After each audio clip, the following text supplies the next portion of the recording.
Bonjour, aujourd'hui nous sommes à la huitième étape du Tour de France. Aujourd'hui nous avons interviewé Brian Cocardi-Lecoq. Alexandre Pasteur, commentateur chez France TV. Et nous avons aussi parlé de Lison Bobet avec Dédé. Place générique.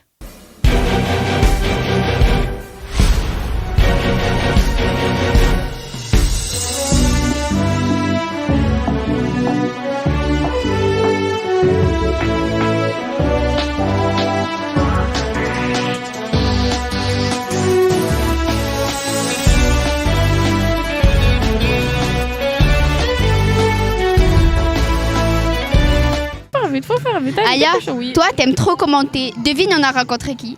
Alexandre Pasteur, le commentateur du Tour de France. Je vais aller le voir pour qu'il me donne des conseils. Bonjour Alexandre, avec toutes les éditions du Tour que vous avez fait commenter, qu'est-ce qui continue à vous émouvoir ou à vous surprendre chaque année? Le Tour c'est magique, c'est un éternel recommencement. Quand le Tour s'arrête, on n'a qu'une envie, c'est que ça recommence. Moi, ce que j'aime, c'est le public, c'est le monde sur les routes, c'est la valorisation du pays, des terroirs, etc., des villes, des villages qu'on traverse. Il y a la course, évidemment, mais pas que. Moi, je trouve que c'est une mise en valeur de notre beau pays.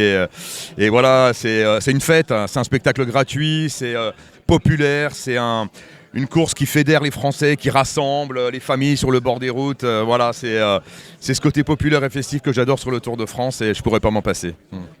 Selon vous, qu'est-ce qui fait la singularité du Tour de France par rapport aux autres grandes courses cyclistes? Déjà, c'est la plus grande course du monde, elle dure 3 semaines. Les meilleurs coureurs du monde sont au départ. C'est là où il y a le plus de médias aussi. La caisse de résonance du Tour est inégalée, inégalable, parce que la course est diffusée dans 190 pays. Voilà, c'est ça qui fait la singularité du Tour. Et puis le Tour a son histoire aussi. C'est une course qui est née en 1903.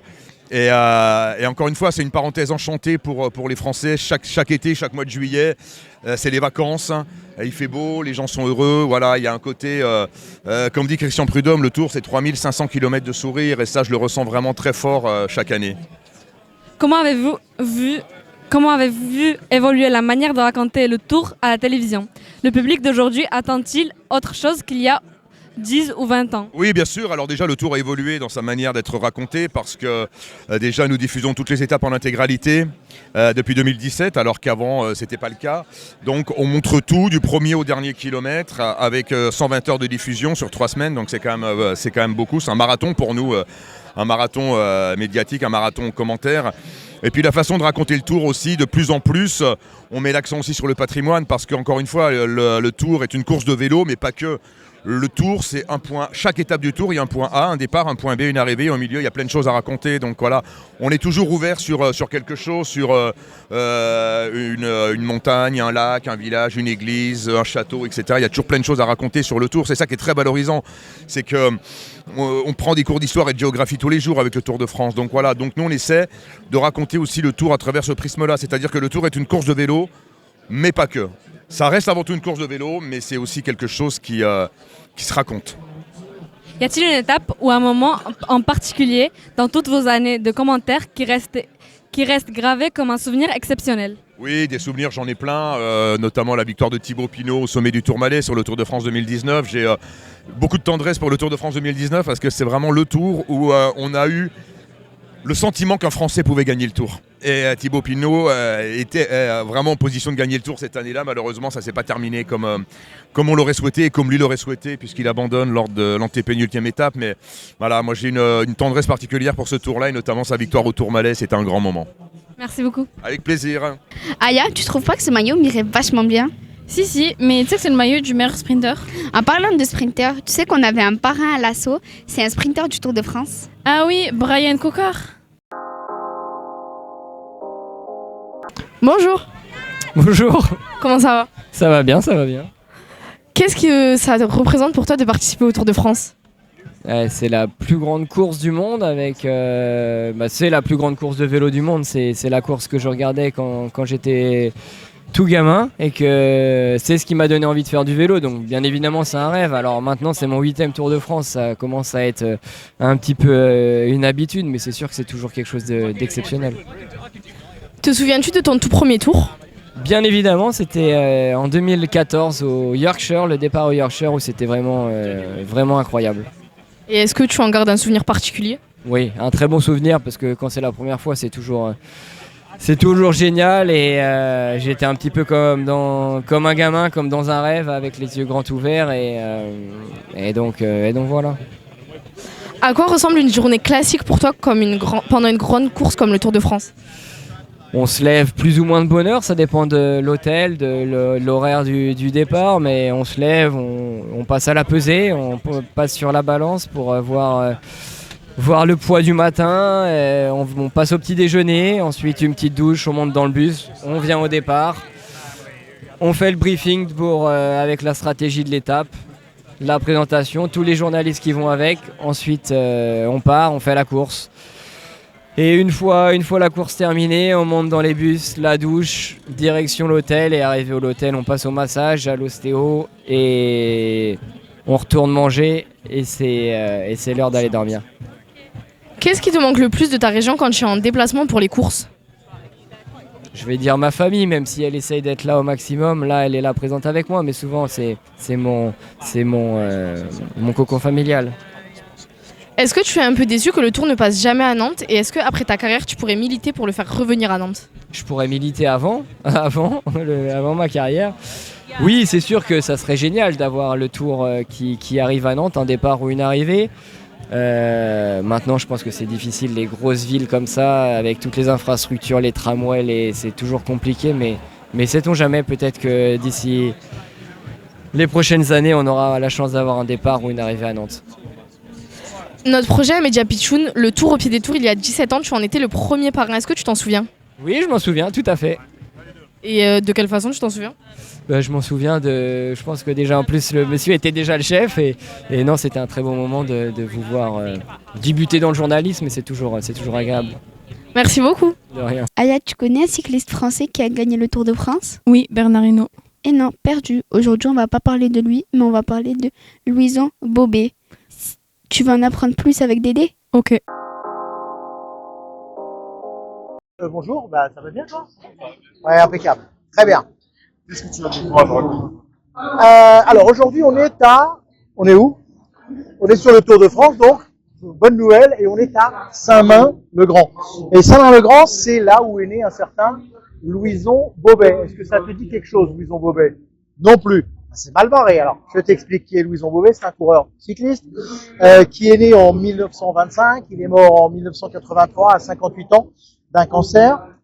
Et c'est un très très grand sportif puisque il a gagné 3 Tours de France consécutifs. Ils sont pas nombreux à avoir gagné 3 tours consécutifs entre 1953, 54 et 55. 122 victoires comme palmarès, assez remarquable.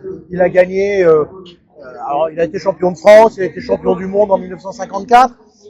Il a gagné le Tour, il a perdu le Giro pour 19 secondes. Mais en revanche, il a gagné Paris-Nice, Paris-Roubaix, le Critérium du Dauphiné. Enfin, il a gagné le Tour de Lombardie, le Tour des Flandres. C'était un palmarès extrêmement riche que son palmarès. Et puis, il a arrêté sa carrière en 1961 parce que c'est le coup du sort en 61. Il avait plus 20 ans. Hein. En 61, il est victime d'un accident de voiture avec son frère et donc il arrête sa carrière très rapidement après parce qu'il était un peu tout cassé, la cheville, le fémur. Donc voilà. Et donc, ce coureur français avait un grand rival sur les courses, qui était Jean Robic, qui était lui aussi breton. Et alors Jean Robic l'aimait pas, ils s'aimaient pas tous les deux, et il l'appelait d'ailleurs Louisette Bonbon. Voilà, donc ils s'aimaient pas vraiment les deux garçons. Ceci étant, Louison Bobet a été très novateur. Il a réussi à développer des règles de diététique, des règles de préparation, qui étaient des règles très importantes. Et à l'époque, ça se faisait pas beaucoup. C'est-à-dire un suivi très régulier, quelque chose de vraiment de sérieux. C'était un coureur sérieux, très travailleur, très concentré sur son travail. C'était un vrai métier que le sien, avec une partie de communication, c'est un coureur classe. Louison Bobet, ça fait partie de ces coureurs qui ont naturellement la classe. On parle évidemment des années 50. Le Tour a évidemment bien changé, les courses ont bien changé. Et il y a également quelque chose qui est intéressant, c'est si tu te balades du côté du col d'Izoard, dans les Alpes, qui est l'un des plus grands cols d'Europe, qui est emprunté parfois par le Tour. Quand on arrive à la Casse déserte, qui est un endroit qui ressemble un peu à un paysage lunaire avant d'arriver au sommet, il y a un léger replat, on redescend puis on remonte. Et dans le creux, il y a un rocher, un petit peu à l'écart de la route, avec une stèle, qui est une stèle qui est Bobet et Fausto Coppi. Car à l'époque, il y avait aussi des rivaux qui venaient de l'étranger, comme l'Italien Fausto Coppi, qui était également un rival sur les courses. Donc, et cette stèle Coppi-Bobet, elle est intéressante à voir parce qu'elle est au milieu de rien. Voilà. Donc ça, c'était la petite histoire et la grande histoire d'un très, très grand champion, Louison Bobet. Ça fait très longtemps que sur le Tour de France, nous n'avons pas des champions français de cette envergure. Est-ce que tu as retenu? On recommence. Alors, Louison Bobet, c'est qui? Bien, c'est un cycliste, il a tout compris. Et à demain. Maya, tu crois vraiment que c'est le moment de faire des photos? Ben oui, c'est pour les images du jour. Ah ok.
Aya, j'ai trop faim. Ben viens, on va voir, peut-être que c'est en train de préparer la tour de la mayonnaise. Hein, la tour de la mayonnaise, mais ça n'existe pas. C'est la tour de mayonnaise. Ah oui, et en plus je crois que Ilyes et Awob, ils sont en train de la préparer. Bonjour, aujourd'hui on vous emmène en Mayenne avec une recette incontournable, la tourte mayonnaise. Un plat généreux, croustillant et réconfortant. Parfait pour ceux qui aiment manger. Préparez vos tabliers, ça va sentir bon dans la cuisine. C'est parti. Parti.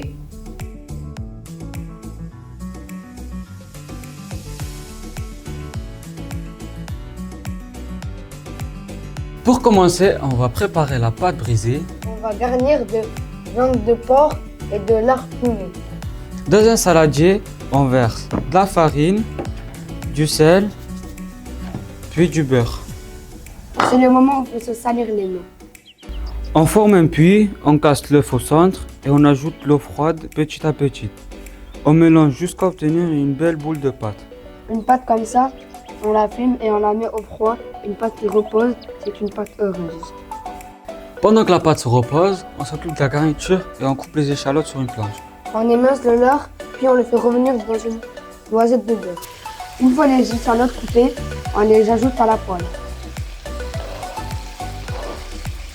Une fois que les échalotes et les leurres sont dorés, on ajoute la viande hachée et on fait revenir quelques minutes.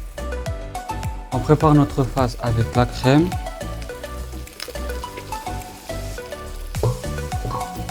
du poivre et des œufs. Ensuite, on ajoutera notre mélange de viande de thon. On ajoute notre préparation de viande dans le saladier.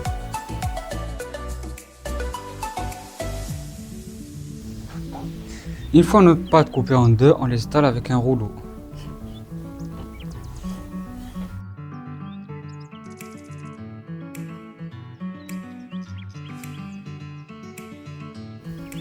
On verse notre farce sur la pâte.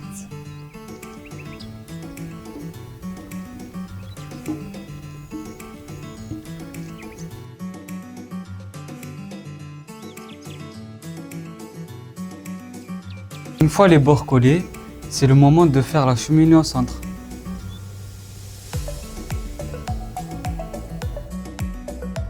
Direction le four à 180 degrés pour 45 minutes. Retrouvez-nous dans notre émission Détour sur Retour pour nos interviews, nos rencontres souvent exceptionnelles, je vous en dis pas plus. Petit résumé de cette 8e étape entre Saint-Maine et Laval. Et rejoignez-nous sur nos différents réseaux sociaux et émissions à découvrir sur TV Pichoun. Ça a l'air bon, on va se régaler. On se retrouve demain pour une nouvelle recette. À demain!